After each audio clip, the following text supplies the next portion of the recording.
Bayangkan seorang pemuda miskin, terpaksa menikahi wanita lumpuh yang katanya buruk rupa, hanya demi menebus hutang sang ibu.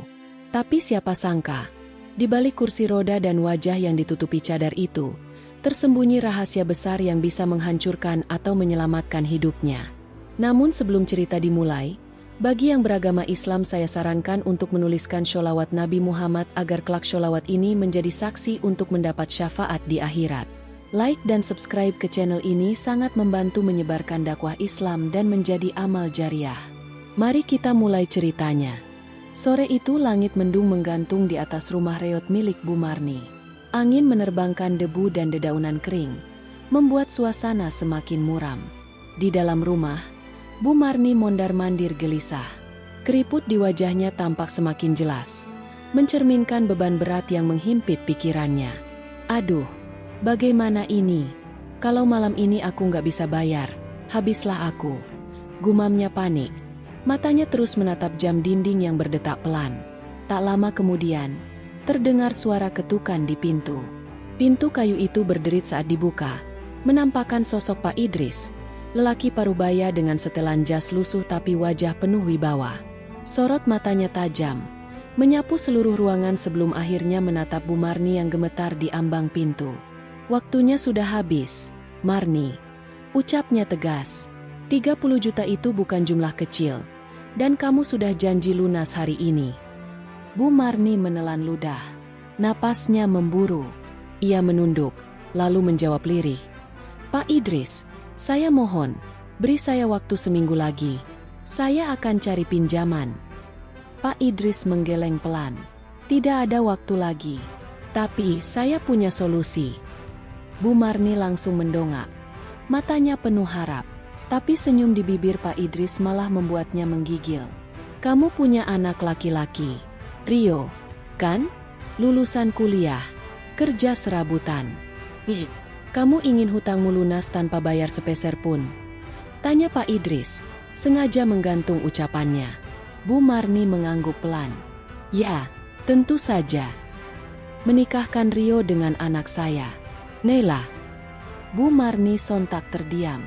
Nama itu terdengar asing baginya. Tapi demi menghapus beban hutang, ia mulai mempertimbangkan. Siapa Naila, Pak? Tanyanya pelan. Putri saya.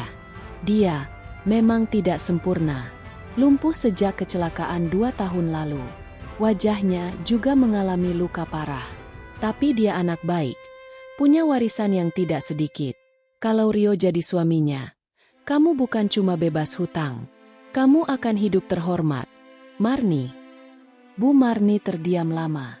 Tawaran itu mengerikan, tapi menggoda.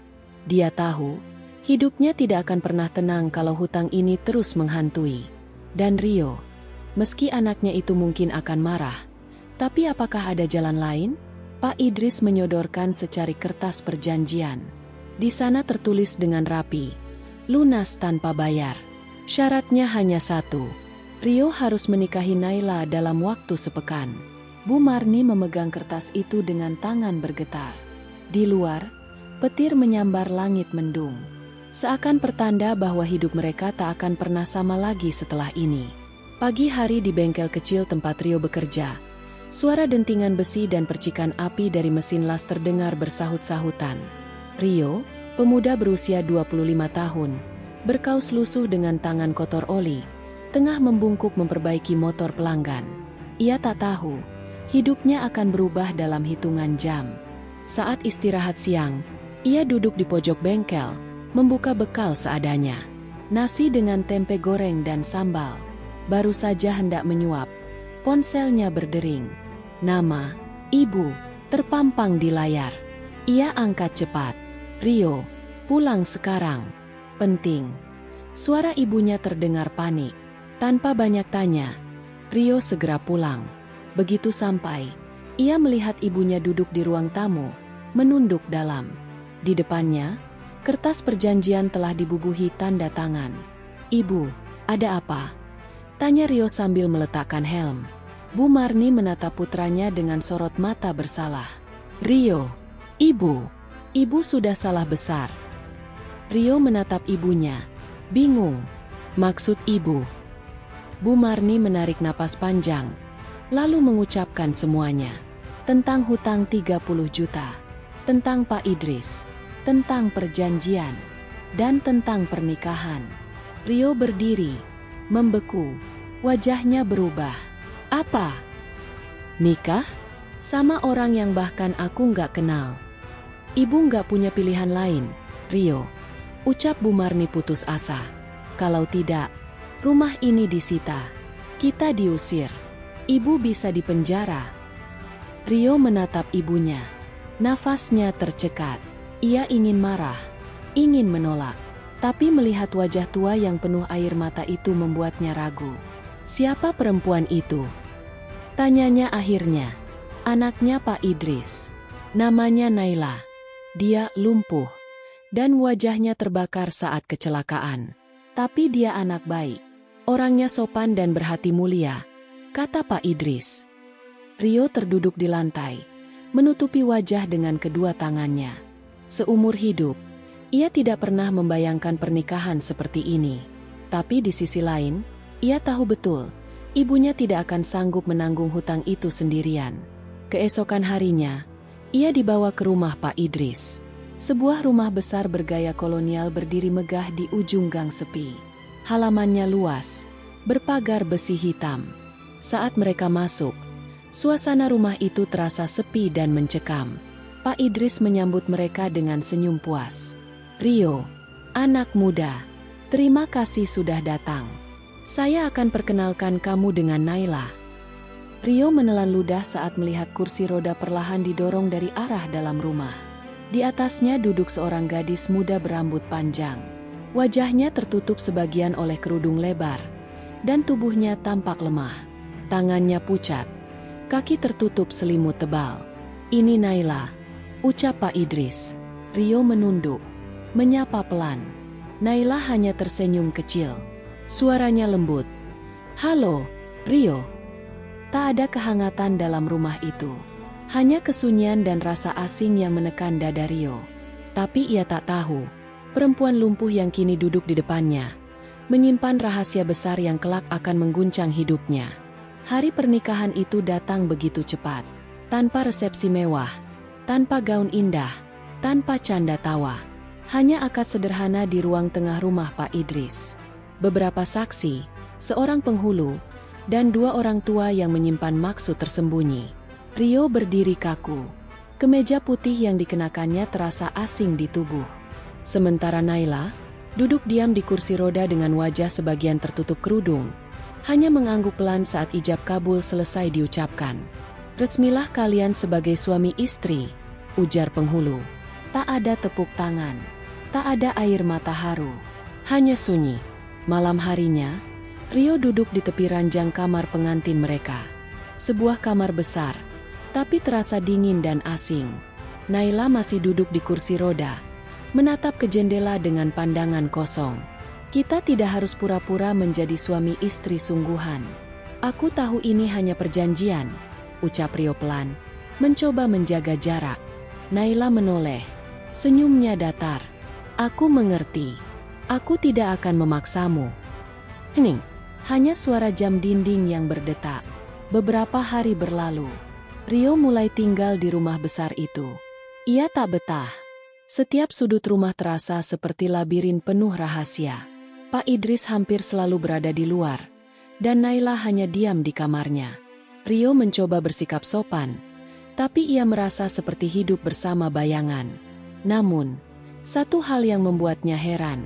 Setiap pagi, Rio menemukan jejak kaki basah di lantai kamar mandi yang berada di sebelah kamar Naila. Seolah-olah ada yang mandi di sana. Tapi Naila lumpuh. Dan setiap kali ia bertanya, pembantu rumah hanya menjawab pendek.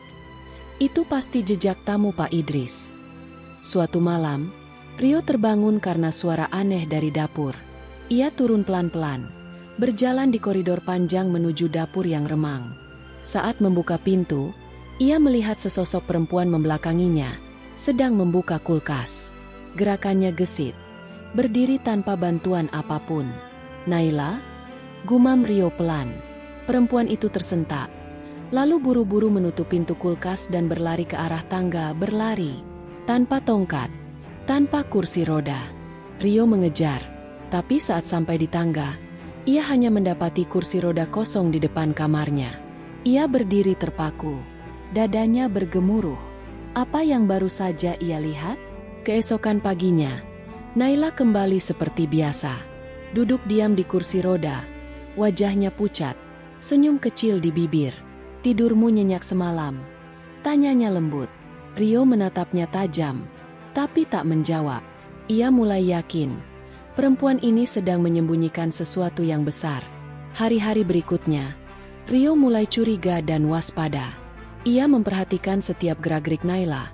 Namun perempuan itu tetap tampil sempurna sebagai wanita lumpuh. Diam, pendiam, dan selalu berada di kursi rodanya. Tapi Rio tahu, ada sesuatu yang tidak beres. Ia mulai mengatur siasat. Setiap malam, ia pura-pura tidur lebih awal. Lalu diam-diam memantau dari balik pintu. 3 malam pertama tak ada yang mencurigakan. Tapi di malam keempat, Rio mendengar suara pintu terbuka pelan. Ia mengintip dan melihat Naila berjalan. Dengan langkah ringan dan cepat, Naila menyusuri lorong, membuka pintu belakang, lalu menghilang ke arah taman belakang rumah. Rio menahan napas, lalu mengikutinya dalam diam. Di balik semak taman yang rimbun, Rio melihat Naila membuka sebuah pintu kecil tersembunyi di tembok belakang. Ia masuk ke dalamnya, lalu menyalakan lampu. Ternyata itu ruang rahasia. Semacam gudang yang disulap menjadi tempat tinggal kecil dengan peralatan lengkap.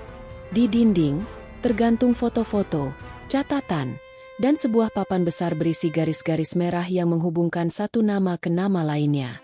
Rio terkejut melihat namanya di sana. "Apa ini penyelidikan?" gumam Rio pelan. Saat ia hendak mendekat lebih jauh, tiba-tiba Naila muncul dari balik rak. "Kau mengikutiku?" Rio terkejut, mundur 1 langkah. "Apa maksud semua ini, Naila? Kau pura-pura lumpuh? Kenapa?" Naila menatap Rio tajam, namun matanya tidak marah. Justru ada luka yang dalam di balik tatapan itu. "Aku tak bisa mempercayai siapapun di rumah ini. Bahkan ayahku sendiri," ujar Naila dengan suara pelan tapi tegas. Rio diam, keningnya berkerut. Naila berjalan mendekat. "Aku tahu ini gila. Tapi aku pura-pura lumpuh karena itu satu-satunya cara membuat mereka lengah. Ayahku, Pak Idris, dia menyembunyikan banyak hal. Termasuk tentang kematian ibuku." Rio terperanjat. "Kematian ibumu?" Naila mengangguk pelan. "Ibuku meninggal tiba-tiba. Katanya karena serangan jantung. Tapi aku tak percaya. Setelah kematiannya, ayahku jadi sangat tertutup. Ia mulai menyusun perjodohan ini, dan aku tahu ada motif yang lebih dari sekadar membayar hutang." Rio terdiam. Jantungnya berdetak cepat. Semua yang dilihatnya mulai masuk akal, tapi terlalu gila untuk dipercaya seutuhnya. "Apa hubungannya aku dengan semua ini?" tanya Rio curiga. Naila menatap papan besar di dinding. "Kau mungkin bukan bagian dari rencana awal mereka. Tapi sekarang kau sudah di sini, dan aku yakin kau juga sedang diperalat." Tiba-tiba terdengar suara langkah kaki dari luar. Naila menutup lampu cepat, menarik Rio ke sisi gelap ruangan. "Diam," bisiknya. "Kalau mereka tahu kita di sini, habis kita." Langkah itu makin dekat, lalu berhenti di luar pintu rahasia. Pegangan pintu bergetar. Rio menahan napas. Pintu rahasia tak jadi terbuka.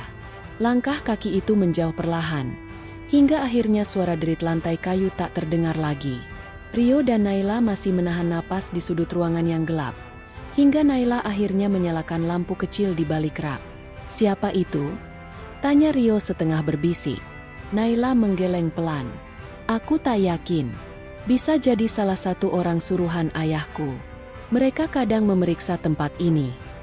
Rio mengusap wajahnya, mencoba mencerna semua yang terjadi. "Jadi, ayahmu tahu kamu punya ruangan rahasia?" "Tidak secara pasti," jawab Naila. "Tapi dia mencurigai aku menyembunyikan sesuatu. Karena itu dia menaruh mata-mata di rumah ini." Rio menggeleng tak percaya. Keluarga kalian sungguh menyeramkan. Naila tersenyum miris. Itulah sebabnya aku harus tahu kebenaran.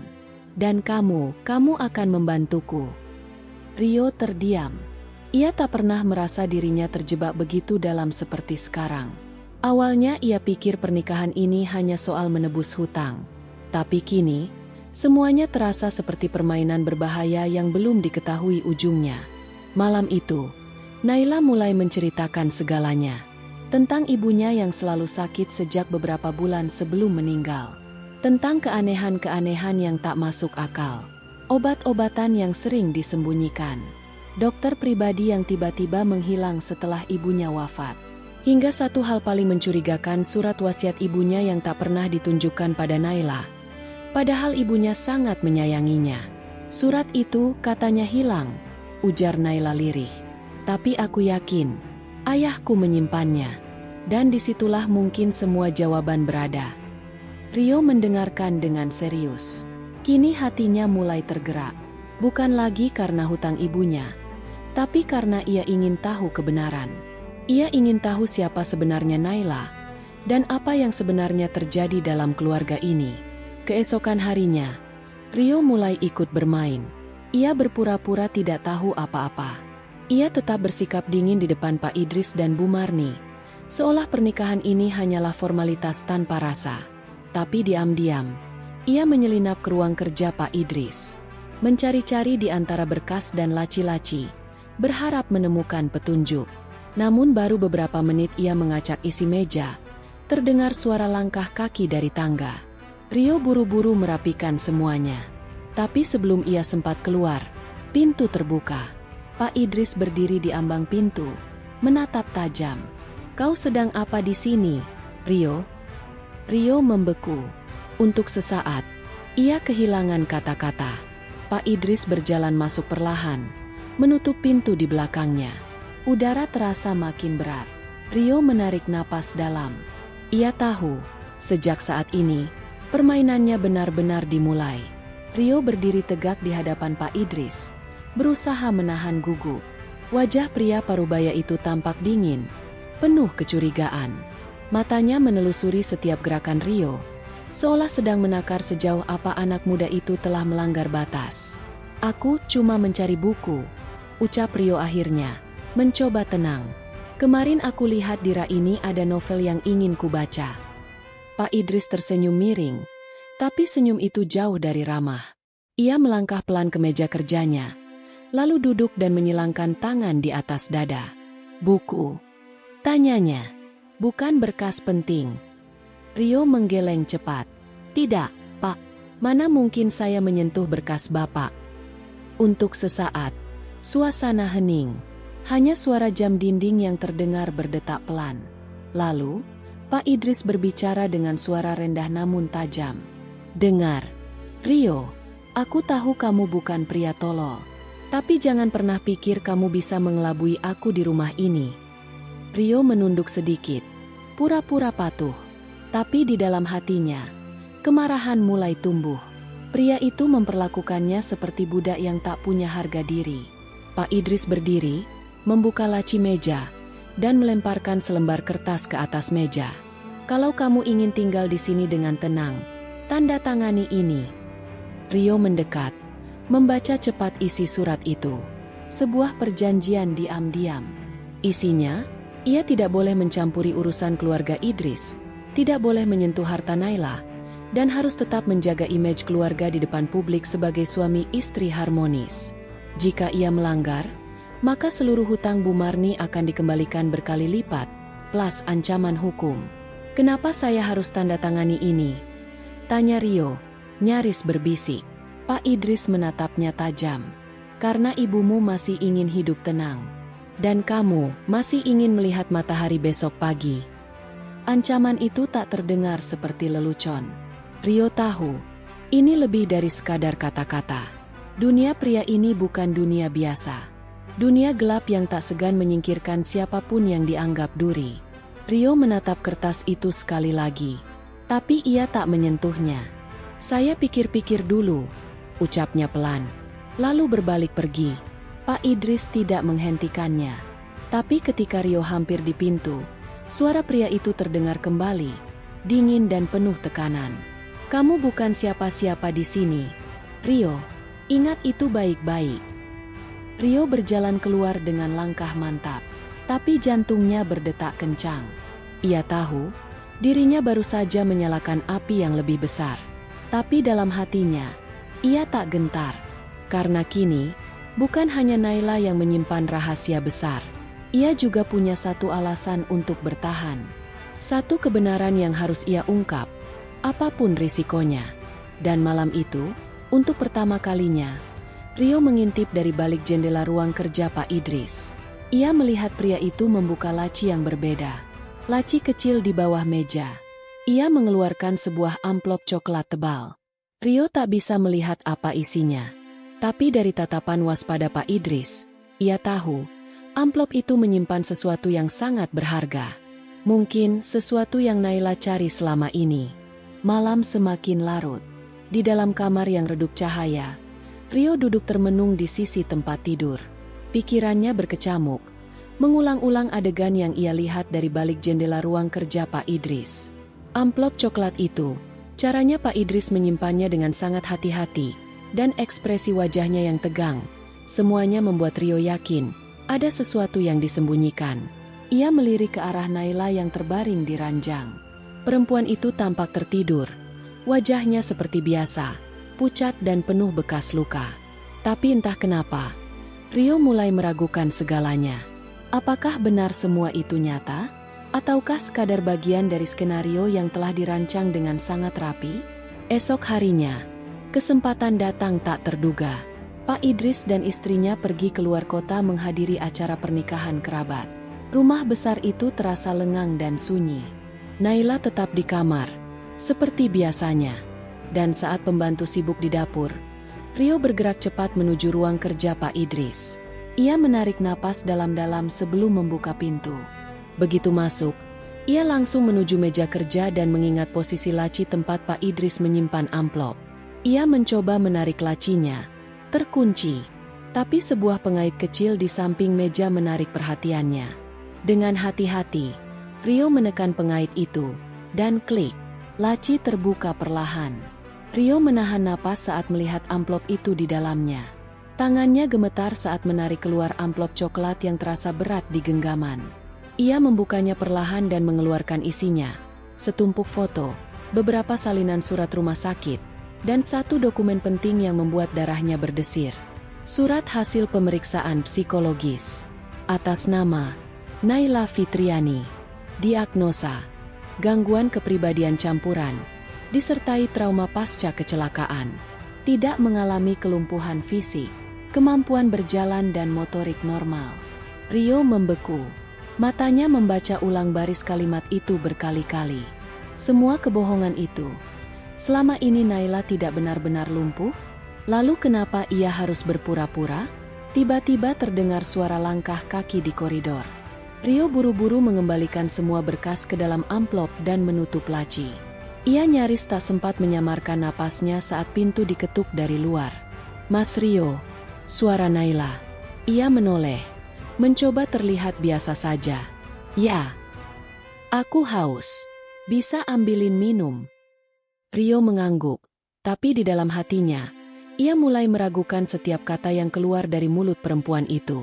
Apa Naila tahu dia sudah melihat isi amplop itu? Ataukah ini hanya kebetulan? Namun satu hal pasti, semua berubah sejak saat itu.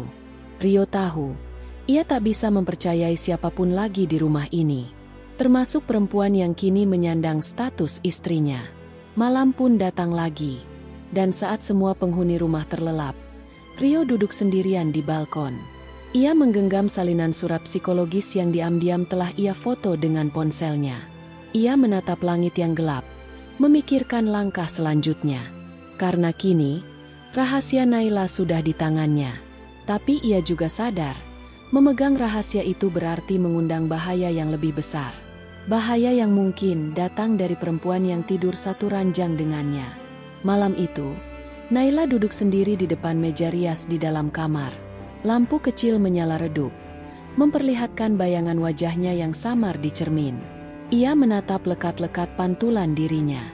Bekas luka di pipi kirinya masih ada, tapi warna kemerahan yang biasanya mencolok mulai memudar. Perlahan, ia meraih tisu basah dari laci kecil dan mengusap wajahnya. Pelan-pelan lapisan make-up khusus itu terangkat. Bekas luka menghilang. Wajah pucat berubah menjadi bersih dan berseri. Naila menatap cermin tanpa berkedip. Wajah cantiknya kembali muncul. Tanpa topeng, tanpa keburukan. Matanya basah, tapi ia tak menangis. Ia hanya diam. Lama, seperti sedang berperang dengan pikirannya sendiri. Di luar kamar, Rio berdiri terpaku. Celah pintu yang sedikit terbuka memperlihatkan pemandangan yang membuat jantungnya berdetak kencang. Ia melihat dengan mata kepala sendiri, bagaimana perempuan yang selama ini dianggap lumpuh dan buruk rupa, ternyata memiliki wajah yang nyaris sempurna. Ia nyaris menjatuhkan ponselnya karena terkejut. Rio segera mundur, menyandarkan tubuh ke dinding. Napasnya memburu. Apa artinya ini semua? Jika Naila tidak buruk rupa dan tidak lumpuh, lalu kenapa semua kepura-puraan ini dilakukan? Apa motifnya? Pagi harinya, Rio mencoba bersikap seperti biasa. Ia sarapan bersama Naila di meja makan. Perempuan itu duduk di kursi rodanya, seperti biasa, dengan wajah lesu dan mata sayu. Tapi bagi Rio, semua itu kini terlihat seperti sandiwara murahan. "Mas, hari ini kamu kerja?" tanya Naila lembut. "Tidak, aku mau di rumah saja," jawab Rio singkat. Naila tersenyum kecil. "Kalau begitu, temani aku di taman nanti siang, ya?" Rio mengangguk. Tapi dalam hati ia mulai menyusun rencana. Ia harus tahu apa sebenarnya yang terjadi. Apa motif Naila berpura-pura selama ini? Dan siapa yang berada di balik semua ini? Siang harinya, Rio mendorong kursi roda Naila ke taman belakang. Angin sejuk berembus pelan. Dedaunan berjatuhan dari pepohonan yang rimbun. Tapi keindahan taman itu tak mampu menenangkan pikiran Rio yang terus berkecamuk. Mereka duduk di bawah pohon mangga tua. Naila memejamkan mata, menikmati semilir angin. "Mas Rio," katanya pelan, "kalau aku bukan seperti yang kamu kira, apa kamu masih mau tinggal di sini?" Rio menoleh cepat. "Maksudmu?" Naila membuka mata, menatap ke arah langit. "Aku cuma tanya, kalau aku ternyata bukan orang yang kamu lihat selama ini, apa kamu akan pergi?" Rio menahan diri untuk tidak bicara. Pertanyaan itu terdengar seperti ujian, atau mungkin sebuah isyarat. "Aku nggak suka orang munafik, Naila," ucap Rio akhirnya, "termasuk orang yang hidup dalam kebohongan." Wajah Naila menegang sesaat, tapi kemudian ia tersenyum. Senyum aneh yang entah kenapa membuat Rio semakin curiga. Tiba-tiba, terdengar suara ponsel berdering dari saku Naila. Ia buru-buru mematikannya. Tapi Rio sempat melihat nama di layar. "Bu Laras, psikolog." Rio menatap Naila tajam. "Itu siapa?" Naila tertunduk. "Cuma teman mama." Rio tak percaya begitu saja. Ia tahu, waktunya hampir tiba. Kebenaran yang selama ini tersembunyi, sedikit demi sedikit mulai menunjukkan wajahnya. Dan ia bersumpah, ia akan membongkar semuanya. Bahkan jika itu berarti harus mengguncang seluruh keluarga Pak Idris. Rio tidak bisa tidur malam itu. Suara detik jam terasa seperti palu yang menghantam dadanya. Ia tahu, ada yang harus ia cari tahu. Dan itu bukan sekadar rasa penasaran. Ini tentang hidupnya, tentang harga dirinya sebagai seorang suami, dan tentang ibunya yang telah dijadikan alat barter oleh keluarga Pak Idris. Di ruang tamu, ia menyalakan laptop dan mulai mengetik sesuatu. Ia mencari tahu nama Bu Laras yang sempat muncul di layar ponsel Naila siang tadi. Tak butuh waktu lama, muncul satu nama dengan profil mencurigakan. Laraswati, psikolog dan konsultan trauma identitas. Rio mengernyit. Trauma identitas? Apa maksudnya? Kenapa Naila butuh konsultasi psikolog? Ia mendalami lebih jauh. Di laman media sosial klinik itu, ada satu testimoni yang mencuri perhatian Rio. Kalimatnya berbunyi, "Terima kasih, Bu Laras. Berkat terapi ini aku bisa menampilkan sosok baru yang tak dikenali siapapun. Kini semua orang percaya aku bukan diriku yang dulu. Hati Rio tercekat. Apa benar Naila adalah seseorang dengan masa lalu kelam yang ingin dihapusnya? Ataukah semua ini hanya akal-akalan untuk menipu dirinya? Keesokan harinya, Rio berpura-pura pergi keluar untuk beli sarapan. Tapi sebenarnya, ia menuju alamat klinik yang tertera di laman itu. Klinik kecil itu terletak di sudut kota, tersembunyi di antara ruko-ruko tua. Dengan jaket dan masker, Rio menyamar. Ia pura-pura menjadi pasien baru dan mendaftar. Saat duduk di ruang tunggu, ia melihat satu pintu terbuka sedikit. Di dalamnya, duduk seorang wanita parubaya dengan kacamata tebal, bularas. Tiba-tiba, terdengar suara seorang wanita dari dalam. Suaranya halus dan familiar. Aku capek berpura-pura, Bu, tapi aku belum siap menunjukkan diri. Kalau dia tahu, mungkin dia akan benci aku.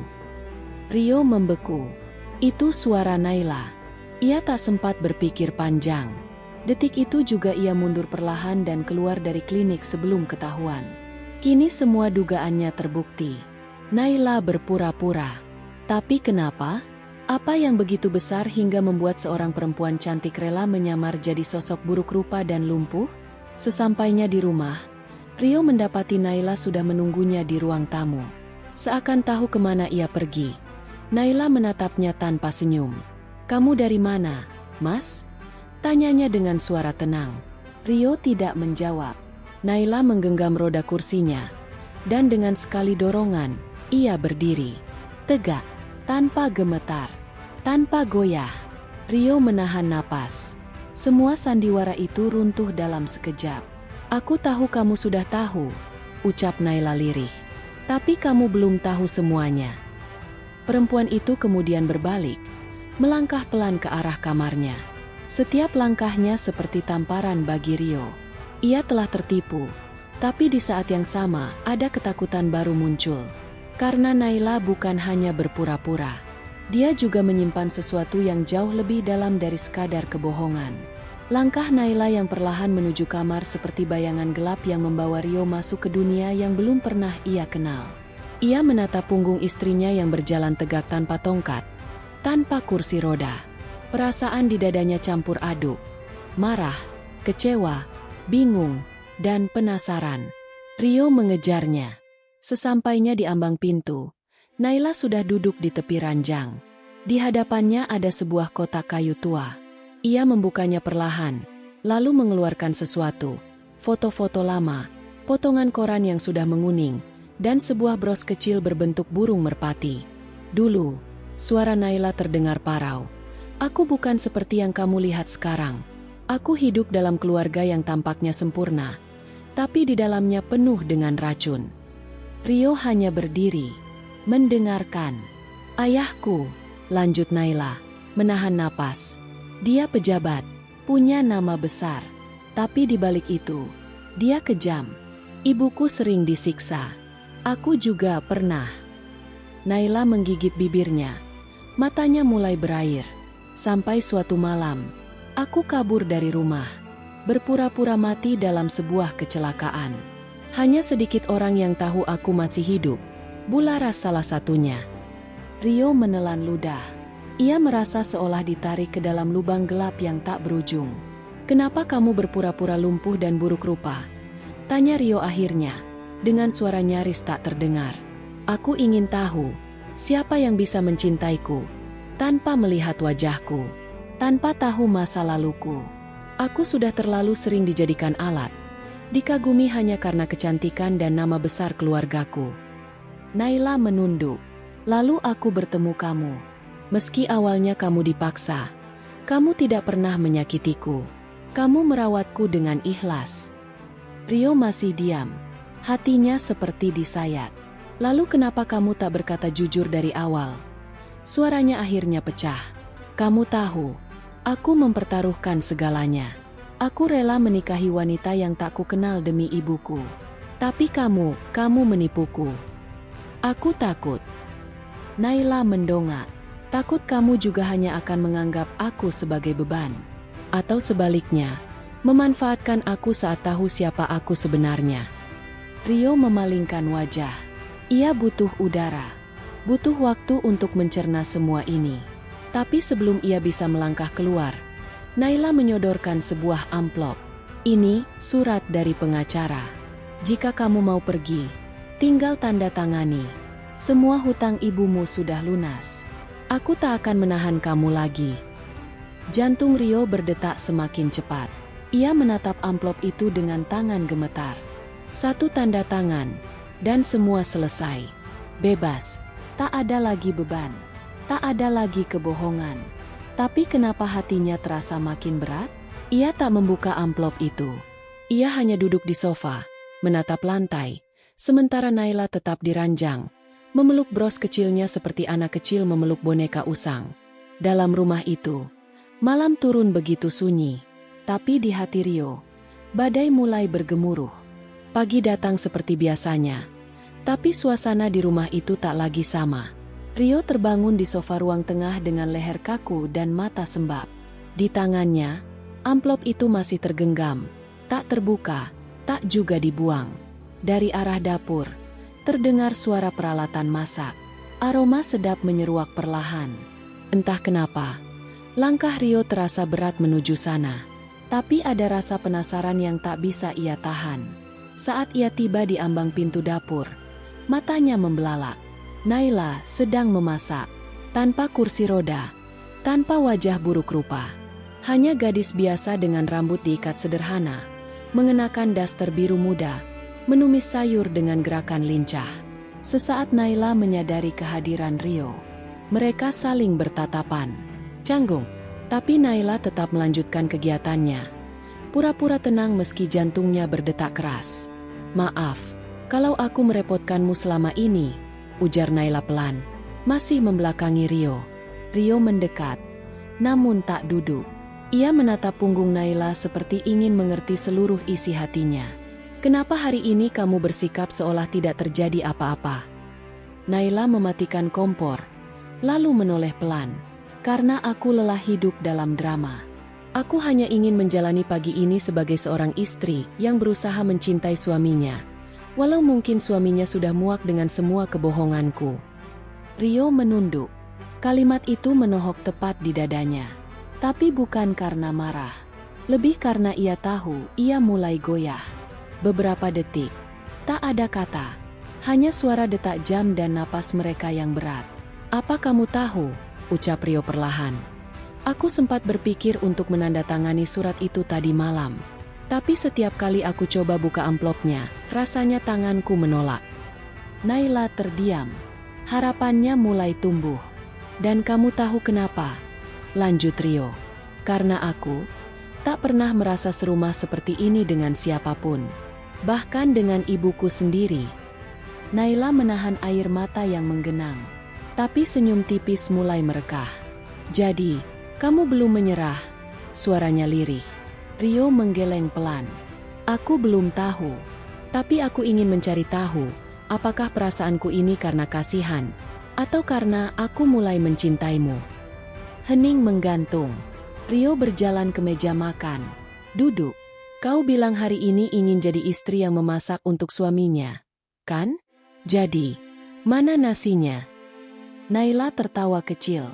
Tawa pertama yang tulus sejak mereka menikah. Ia menyendokkan nasi ke piring, menyajikan lauk, dan duduk di hadapan Rio. Mereka mulai makan dalam diam. Tapi keheningan itu hangat. Bukan lagi penuh kecurigaan, melainkan pengertian yang perlahan tumbuh. Namun saat itu juga, suara bel depan memecah momen.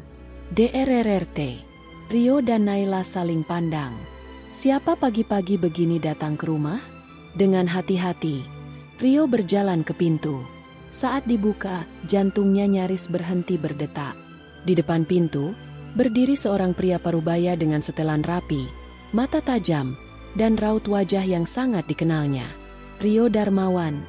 Suara pria itu dingin dan penuh kuasa. Iya, ada apa? Saya pengacara dari keluarga almarhum, Pak Surya. Saya datang membawa warisan dan masalah besar. Wajah Naila yang mengintip dari balik dinding langsung pucat. Rio membalikan badan menatap Naila. Siapa Pak Surya? Naila. Naila menggigit bibirnya. Napasnya tercekat. Itu ayah kandungku. Langit mendadak terasa lebih gelap bagi Rio, meski mentari masih bersinar terang di luar. Kata-kata ayah kandung yang diucapkan Naila menggantung di udara, berat dan penuh misteri. Pengacara itu menyerahkan sebuah map tebal kepada Rio. Isinya dokumen warisan, surat kuasa, dan lembar-lembar legal yang membuat kepala berdenyut hanya dengan membacanya sekilas. Pak Surya meninggal seminggu lalu. Beliau mewariskan sebagian besar asetnya kepada satu-satunya ahli waris putrinya, Naila Surya Putri. Rio menatap Naila yang kini duduk lemas di sofa. Mata gadis itu menatap kosong ke lantai.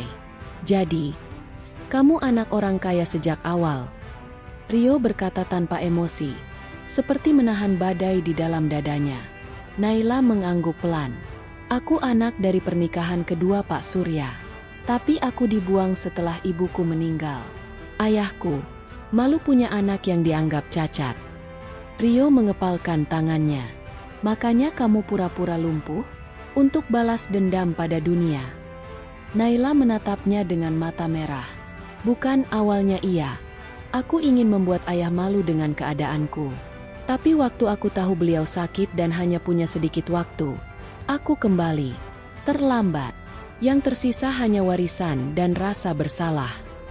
Pengacara itu berbicara lagi, memecah keheningan yang tegang. Pak Surya menitipkan satu wasiat khusus. Rumah ini, bisnis keluarga, serta saham mayoritas perusahaan akan menjadi milik Naila dengan satu syarat. Rio menoleh cepat. Syarat? Ya. Naila harus tetap menikah dengan Rio Darmawan selama minimal 1 tahun sejak tanggal pernikahan mereka. Jika tidak, seluruh aset jatuh ke tangan keluarga tiri Pak Surya. Seketika tubuh Naila seperti ditampar angin dingin. Matanya langsung mengarah ke Rio, penuh ketakutan. Rio berdiri. Jadi, ini semua permainan? Kamu mempertahankan pernikahan ini karena harta? Tidak. Naila berdiri. Air matanya mulai jatuh. Aku tidak tahu syarat itu. Rio, aku bahkan tidak pernah membaca surat wasiat itu. Aku menikahimu karena memang dari awal aku ingin menebus semuanya. Bukan karena uang. Lalu kenapa kamu terus menyembunyikan semuanya? Kenapa harus berpura-pura lumpuh, buruk rupa, dan seolah-olah menderita? Karena itu satu-satunya cara agar kamu tidak mencintaiku karena rupa, atau karena harta. Aku ingin kamu melihat aku, sebagai aku, yang asli. Rio tertunduk. Di dalam dirinya, perasaan kacau tak lagi bisa dibendung. Ia ingin mempercayai Naila, tapi terlalu banyak kepalsuan.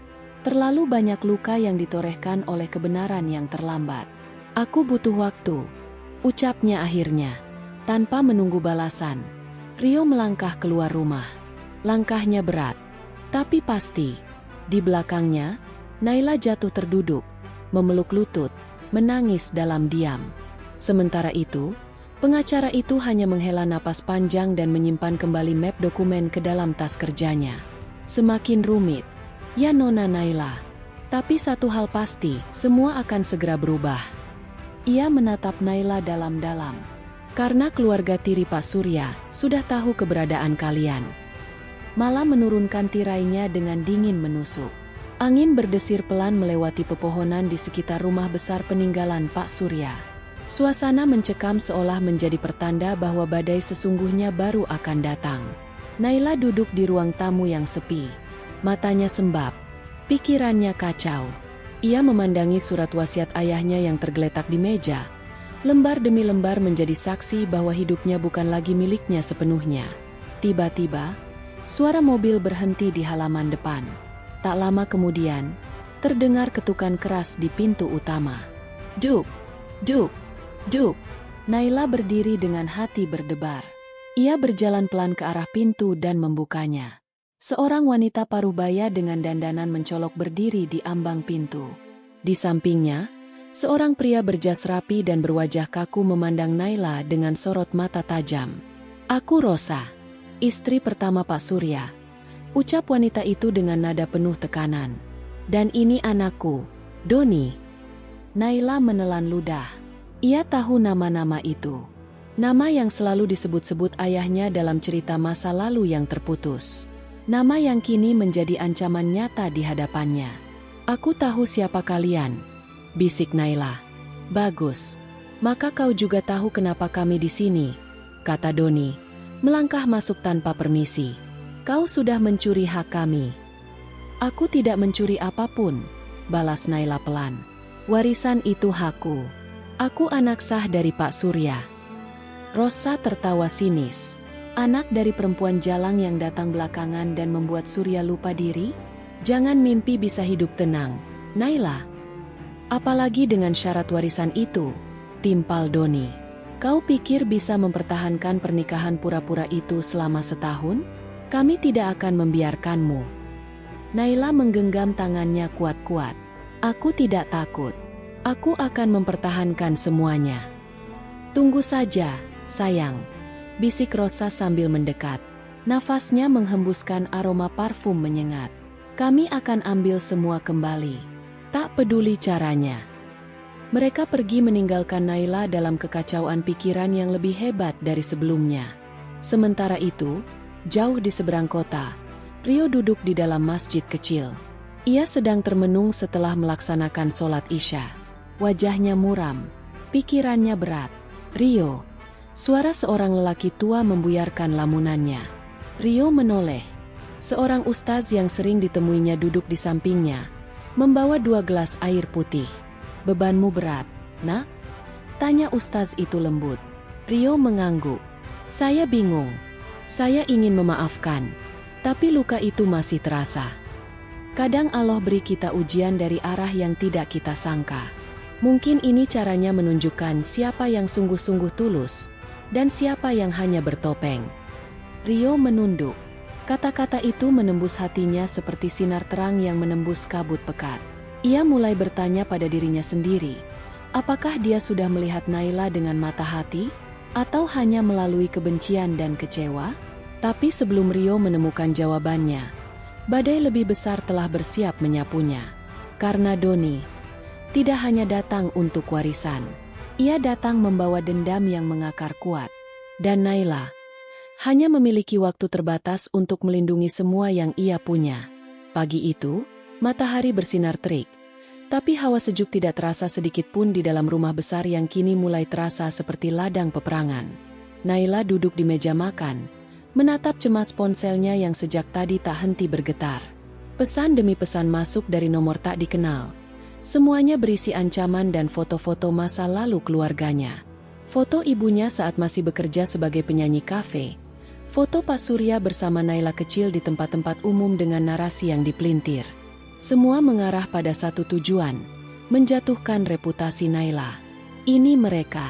Ini kerjaan Rosa dan Doni, gumam Naila lirih. Belum sempat ia menenangkan diri, suara Rio menggema dari ruang tengah. Naila, kesini, cepat. Naila terperanjat dan segera berlari ke ruang tamu.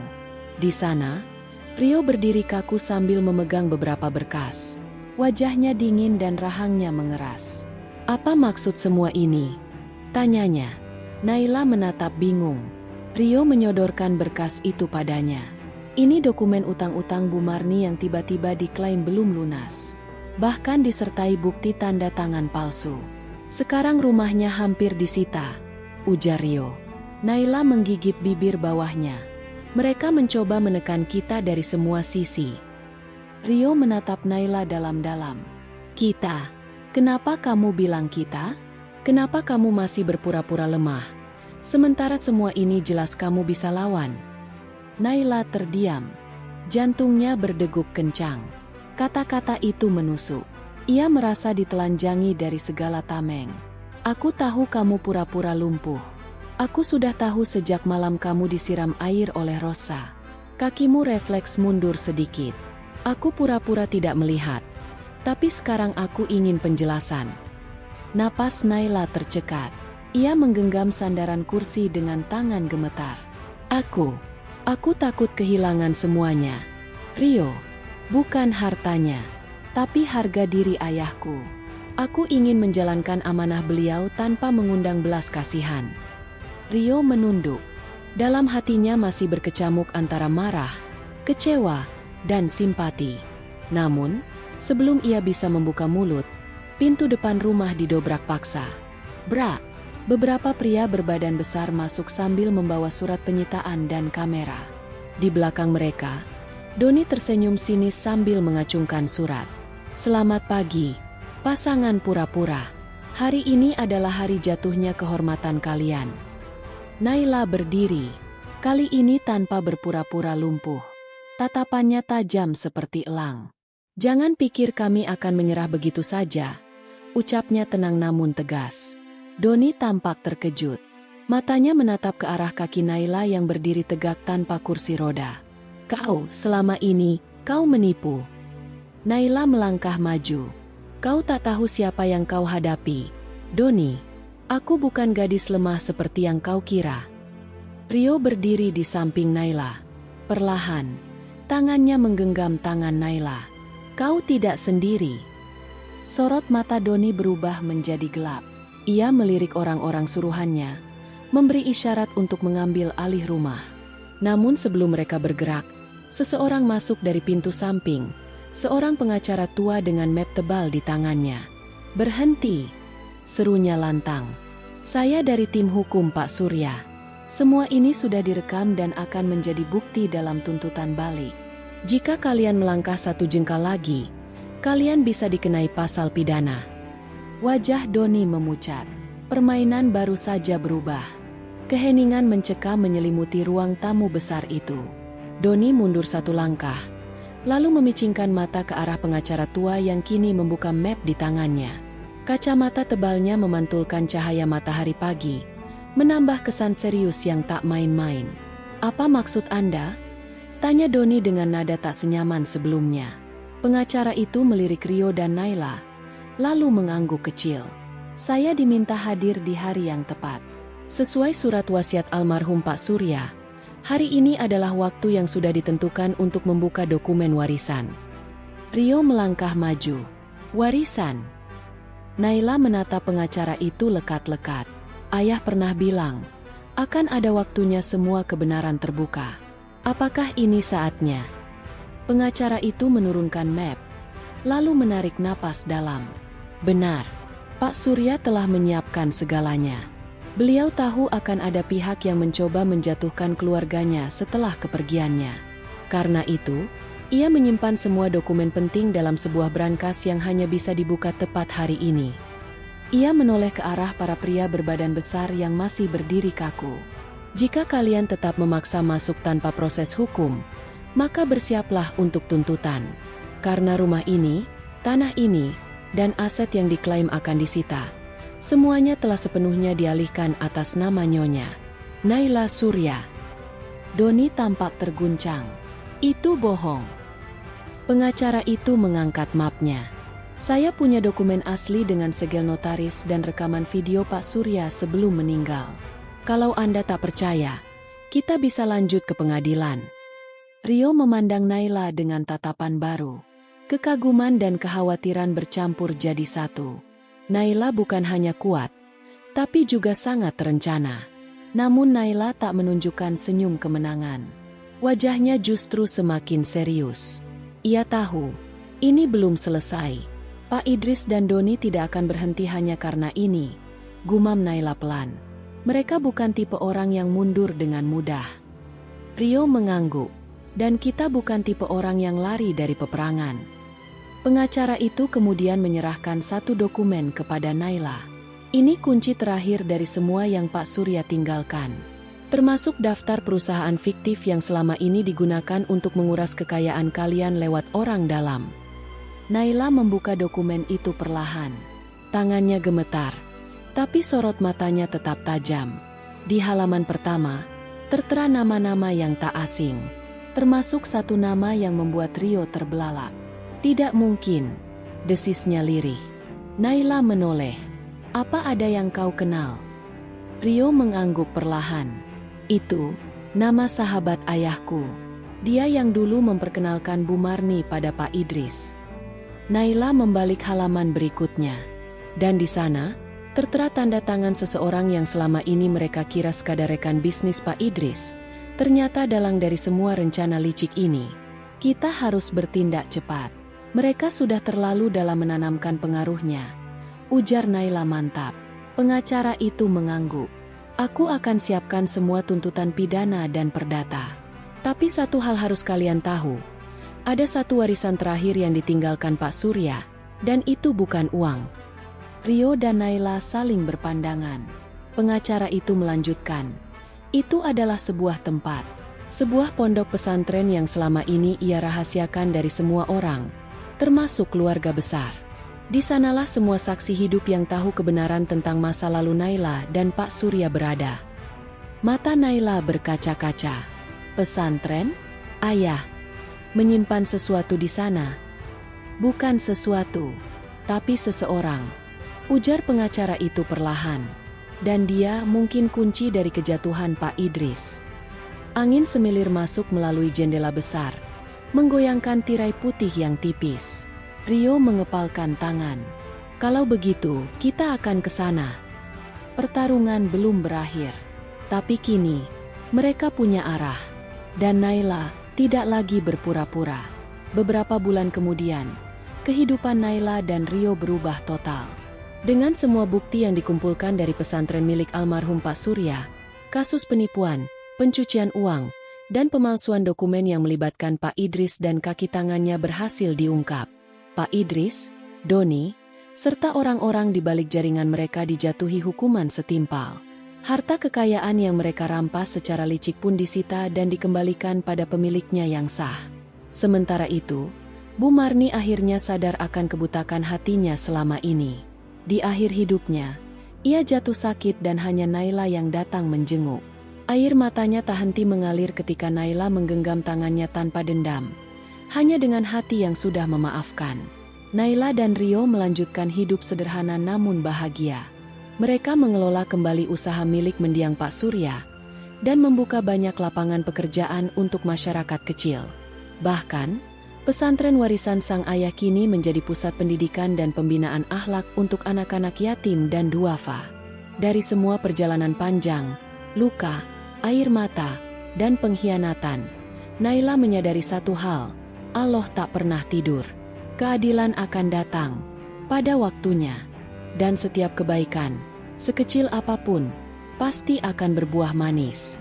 Sebagaimana firman Allah dalam Al-Quran Surat Ali Imran ayat 200. Wahai orang-orang yang beriman, bersabarlah kamu dan kuatkanlah kesabaranmu serta tetaplah bersiap siaga, dan bertakwalah kepada Allah agar kamu beruntung. Al-Quran, Ali Imran, 200. Cerita ini adalah karya fiktif yang dikemas seolah-olah nyata agar kita semua bisa mengambil pelajaran dan hikmah darinya. Terima kasih sudah menyimak cerita ini sampai akhir. Jika kalian suka dengan ceritanya, silakan klik like, tinggalkan komentar, dan jangan lupa subscribe agar tidak ketinggalan cerita-cerita penuh hikmah lainnya. Sampai jumpa di kisah selanjutnya.